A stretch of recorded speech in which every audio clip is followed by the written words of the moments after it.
Welcome to hash tag youth. Telangana ఆహ్, ప్రజల సాంస్కృత చిత్రాలను ఖండిస్తూ ఈరోజు రౌండ్ టేబుల్ సమావేశం జరుగుతుంది. సో తెలంగాణ తల్లికి సంబంధించి ఇవన్నీ మనతో మాట్లాడడానికి బీఆర్ఎస్ సికింద్రాబాద్ కార్పొరేటర్ హేమ గారు మనతో ఉన్నారు. హేమ గారు చెప్పండి, ఏదైతే ఈ చిహ్నాలు మార్పిడిపై ఏం చెప్తారు? తెలంగాణ తల్లి గురించి ఏం చెప్తారు? అంటే మార్పు తెలంగాణ విగ్రహాలన్నీ మార్చడం అనేది నిజంగా ఎక్కడ కూడా చూడలే. ఏ రాష్ట్రంలో కూడా చూడలే. అంటే ప్రభుత్వాలు మారుతూ ఉండొచ్చు. ప్రభుత్వాలు మారిన కొద్దీ విగ్రహాలు గానీ, పేర్లు మార్పిడి గానీ మనము ఎక్కడ కూడా చూడని కల్చర్. ఎందుకంటే గతం బీఆర్ఎస్ ప్రభుత్వం కంటే ముందు కాంగ్రెస్ ప్రభుత్వం కూడా ఉండే. అండ్ అప్పుడు కూడా చాలా రాజీవ్ గాంధీ ఇంటర్నేషనల్ ఎయిర్‌పోర్ట్ అని, రాజీవ్ గాంధీ స్టేడియం అని ఇట్లాంటి పేర్లున్నాయి. కానీ ఎప్పుడు కూడా మనం మార్చే ప్రయత్నం చేయలేదు. ఎక్కడిదక్కడ ఉంచి ప్రజల సంక్షేమం గురించి, ప్రజల వెల్‌ఫేర్ గురించి మనం ఆలోచించి, వాళ్ళ గురించి మనము ఏమైనా కొత్తగా జీవోలు, స్కీమ్స్ ఇంట్రడ్యూస్ చేసినాం గానీ, గిట్లా ఒక తెలంగాణ తల్లి విగ్రహాన్ని మార్చి, అది కూడా తెలంగాణ కల్చర్ లేకుండా కంప్లీట్‌గా దాన్ని కనుమరుగయ్యే విధంగా ఒక జీవోని తీసుకొనొచ్చి ఎవరైనా మాట్లాడితే దాని మీద కేసులయ్యే విధంగా కూడా ఒక ప్రభుత్వం తీసుకురావడం హిస్టరీలో ఫస్ట్ టైమ్. అన్నీ పిచ్చి చేష్టలు, పనికిరాని పనులు మాత్రమే పనికిరాని ముఖ్యమంత్రి చేస్తున్నాడని మాత్రం క్లియర్‌గా అర్థమవుతుంది ఇప్పుడు తెలంగాణ ప్రజలందరికీ. సో ముఖ్యంగా అయితే 2014 కన్నా ముందు చూసుకుంటే తెలంగాణ తల్లి విగ్రహం వేరేగా ఉండేది. మీ బీఆర్ఎస్ వచ్చినాక కూడా ఒక రూపు తెచ్చారు. సో అప్పుడు కూడా ఏమన్నారంటే, సో కవితమ్మ లాగుంది అని చెప్పేసి కాంగ్రెస్ ఏదైతే చేయడం జరిగింది. సో దీన్ని ఎలా చూడొచ్చున్నాం? అంటే ఇప్పుడు కేసీఆర్ గారు ఆయన సెల్ఫ్‌గా ఆ రూపాన్ని రూపొందించలేదు. ఎంతోమంది మేధావులతోని, కళాకారులతోని కూర్చొని డిసైడ్ చేసి వాళ్ళందరి ఆమోదం తెలిపిన తర్వాతనే ఆ విగ్రహాలనేది ఏర్పాటు చేసుకొని ప్రతి ఒక్క డిస్ట్రిక్ట్‌లలో, నియోజకవర్గంలో ఏర్పాటు చేసుకొని తెలంగాణ తల్లి ఇలానే ఉండాలి. ఇట్లా ఉంటే అంటే ఒక అమ్మవారి రూపంలో ఉండాలి. మనం ఎక్కడికైనా బయటికెళ్ళినా ఇక్కడ మంచిగా కావాలనంటే అమ్మవారిని మొక్కుకొని మనము ముందుకెళ్ళడం జరుగుతుంది. సో తెలంగాణ రాష్ట్రంలో కూడా తెలంగాణ పండుగలు ఏమైనా కార్యక్రమాలైతే కూడా తెలంగాణ తల్లిని మనము మొక్కుకొని కార్యక్రమాల్లో చేపట్టడం జరిగింది. మూర్ఖులు కొంతమంది పనికిరాని వ్యక్తులు అదొక కవితక్క గారి రూపం ఉందని చెప్పేసి చెప్పడం జరుగుతుంది.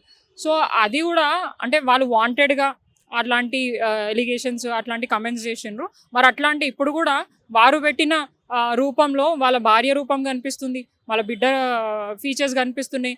సో అట్లా మాట్లాడొచ్చు. అంటే ఒక రూపాన్ని అట్లా ఉద్దేశించారు. ఇప్పుడు మనం ఎగ్జాంపుల్ చూసుకోండి. మమ్మల్నే గానియండి, మా పేరెంట్సే గాని మనకు తెలిసిన వాళ్ళు లక్ష్మి రూపం కనిపిస్తుందమ్మా, లక్ష్మిలాగా ఉన్నావు అన్నంత మాత్రాన మనము అయిపోతామా? సో మనం అట్లా చెప్తాం అంతే. అంటే మనకి అట్లా ప్రతి ఒక్కరికి ఒక్కొక్క ఒపీనియన్ ఉంటది. ఆ ఒపీనియన్‌తోని ఒక ఇండివిడ్యువల్ ఒపీనియన్‌తోని మనం యాక్సెప్ట్ చేయాల్సిన అవసరం లేదు.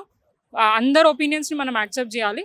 సో అప్పుడు మన ఏమంటారు తెలంగాణ మూవ్‌మెంట్ టైంలో అందరూ కూర్చొని డిసైడ్ చేసి ఇప్పుడు ఎవరైతే వ్యతిరేకిస్తున్నారో, ఎవరైతే కాంగ్రెస్ పార్టీ నాయకులు ఉన్నారో వాళ్ళు కూడా తెలంగాణ తల్లి విగ్రహానికి పూలమాలలు ఏసి మొక్కుకొని కార్యక్రమాలలో పాల్గొనడం జరిగింది. ఇప్పుడేదో పిచ్చిగా ఆయన జీవో తీసుకొనొచ్చి రూపం మార్చి అసలు తెలంగాణలో మహిళలు ఉన్నతంగా ఉండాలి అనేది ప్రతి ఒక్కరు కోరుకుంటారు. ఈయన కూడా వచ్చిన తర్వాత 1,00,00,000 మంది మహిళలను కోటీశ్వరులను చేస్తానన్నాడు. సో విగ్రహాన్నే అసలు ఆ రూపం లేకుండా చేస్తున్నావు. అంటే కోటీశ్వరులు ఎట్లుంటారో అట్లా ఆ రూపంలో లేకుండా సాధారణ మహిళలాగా ఉండాలని నువ్వు అంటున్నావు. సరే ఉంచు, సాధారణ మహిళలాగా ఉన్నా కూడా నువ్వు తెలంగాణ కల్చర్‌ని పెట్టాలి కదా! బతుకమ్మ ఎక్కడ పోయింది? బతుకమ్మ అనేది ఎక్కడ లేకుండా తీయడం అనేది కరెక్ట్ కాదు. సో ఈ బతుకమ్మ కూడా ఏ రాష్ట్రంలో కూడా లేదు. ఓన్లీ తెలంగాణ రాష్ట్రంలో ఉంది. అది కూడా మన బతుకులు మారాలి అని ఆడబిడ్డలందరూ కూడా ఆ పూలని కొలిచి పూజించుకొని ఆ కార్యక్రమం చేస్తారు.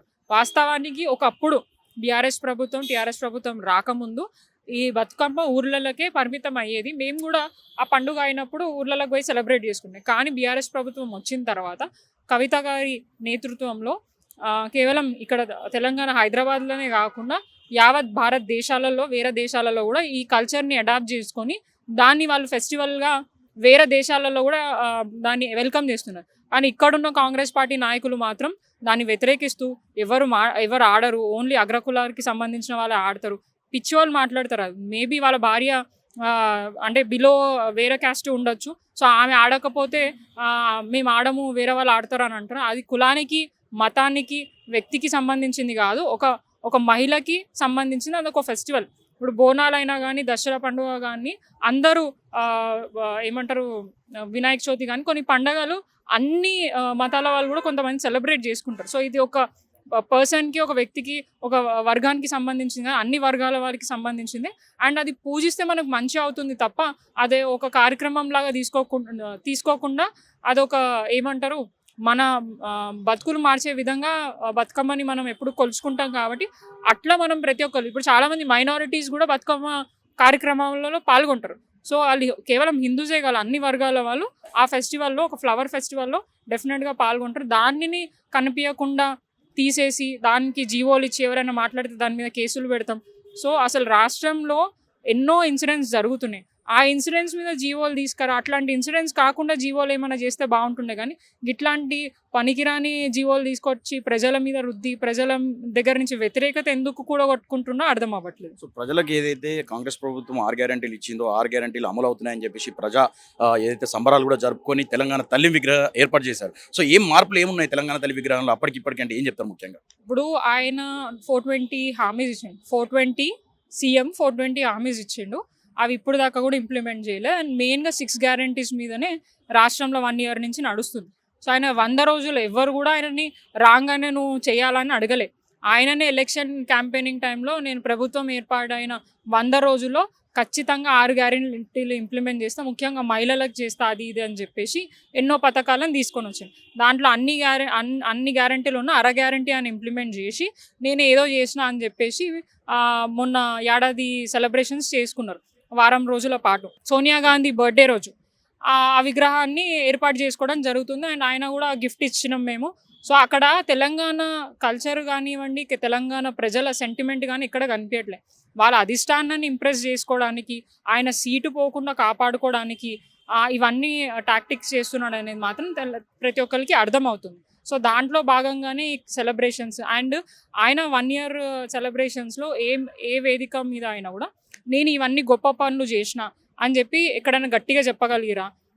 ఎక్కడ కూడా మాట్లాడలే. ఆడ కూడా బీఆర్ఎస్ గురించి, కేసీఆర్ గారి గురించి, కేటీఆర్ గారి గురించి పిచ్చి పిచ్చిగా నోటికి ఎంతొస్తే అంత మాట్లాడడం జరిగింది.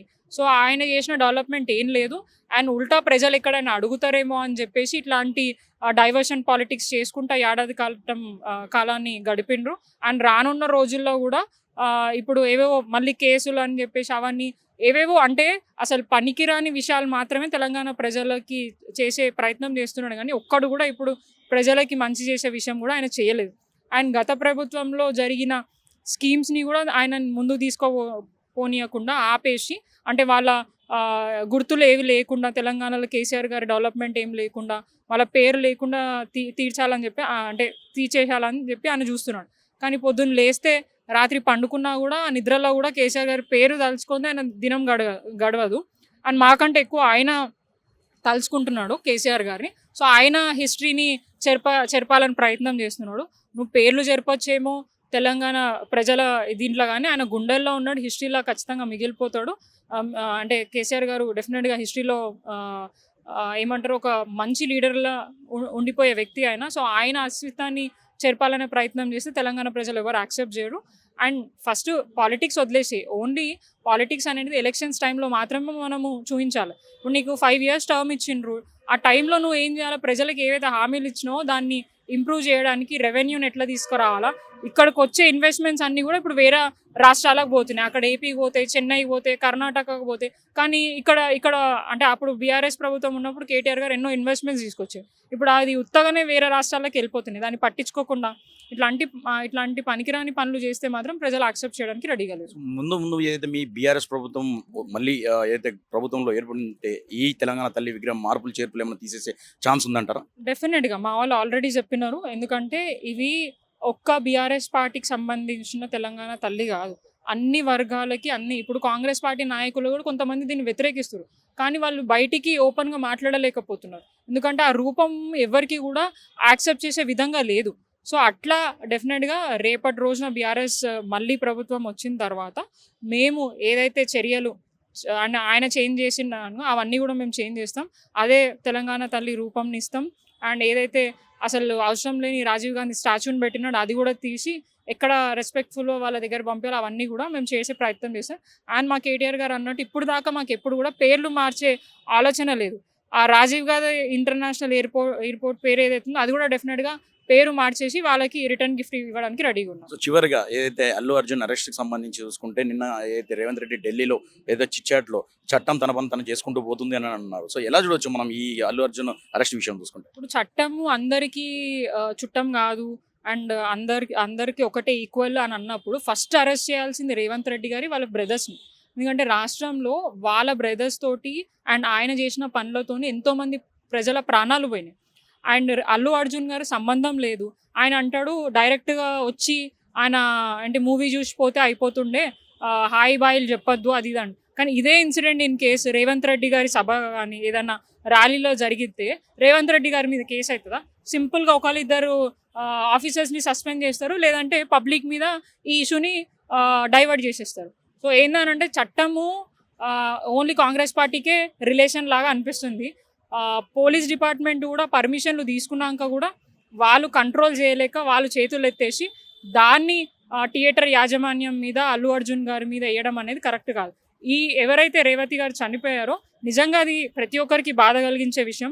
అది ప్రతి ఒక్కరి రెస్పాన్సిబిలిటీ. అక్కడ ఇప్పుడు అంతగా అంత క్రౌడ్గా వచ్చి ప్రాణాలు తీసుకునే విధంగా జరిగిందనంటే అది అందరి లోపం ఉంది, ఆ ఒక వ్యక్తి లోపమే కాదు.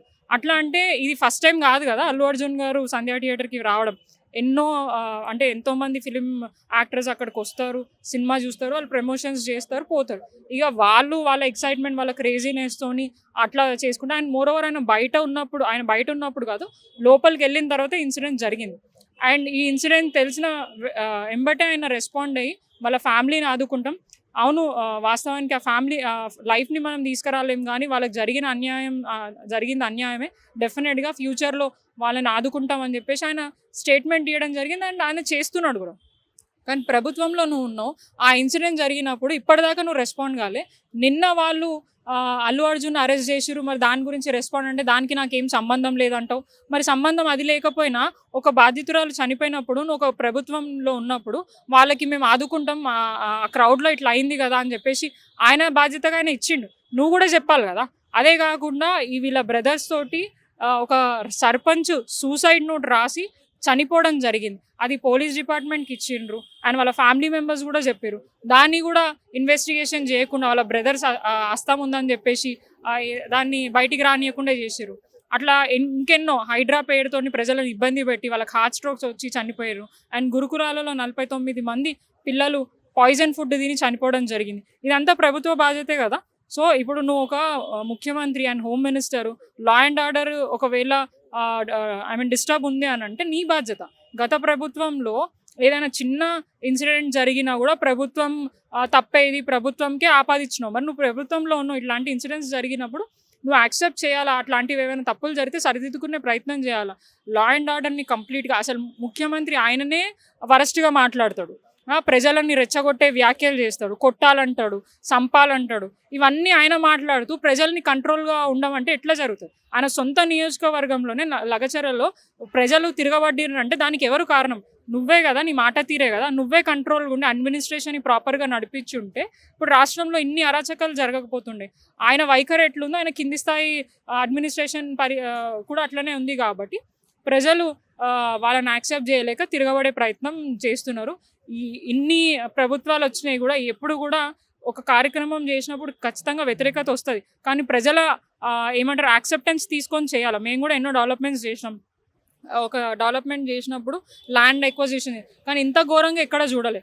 ప్రభుత్వం పైన కానివ్వండి, లేదంటే అధికారుల మీద దాడి చేసే వైఖరి 10 సంవత్సరాల కాలంలో ఎక్కడ జరగలే. కేవలం ఈయనకి పరిపాలన చేయడం చేతగాక ప్రజలని ఇబ్బంది పెట్టి భయభ్రాంతులకు గురి చేసే ప్రయత్నమే చేస్తున్నాడు. అండ్ ఆయన అరెస్ట్ చేసేసి ఈయన పెద్ద స్టార్ అయినా అన్న ఫీలింగ్లో పోతున్నాడు. కానీ రేపటి రోజున ప్రజల అవసరం లేదు, ఆయనకున్న క్రేజ్, అల్లు అర్జున్ గారికి ఉన్న క్రేజ్ ఓటర్సే వీళ్ళని దెబ్బతీస్తారు. అదే తెలుస్తుంది. Thank you. సో మొత్తానికి ఏదైతే తెలంగాణ తల్లి విగ్రహం సంబంధించి చూసుకుంటే బీఆర్ఎస్ ప్రభుత్వంలోకి వచ్చాక తెలంగాణ తల్లి విగ్రహం మారుస్తాం, అలాగే రాజీవ్ గాంధీ ఎయిర్పోర్ట్ కూడా రాజీవ్ గాంధీ పేరుందో అది కూడా మారుస్తామని చెప్పేసి సికింద్రాబాద్ కార్పొరేటర్ హేమ చెప్తున్నటువంటి పరిస్థితి. వీడియో జర్నలిస్ట్ రాజేష్తో వెంకట్ ప్రెస్ క్లబ్ నుంచి.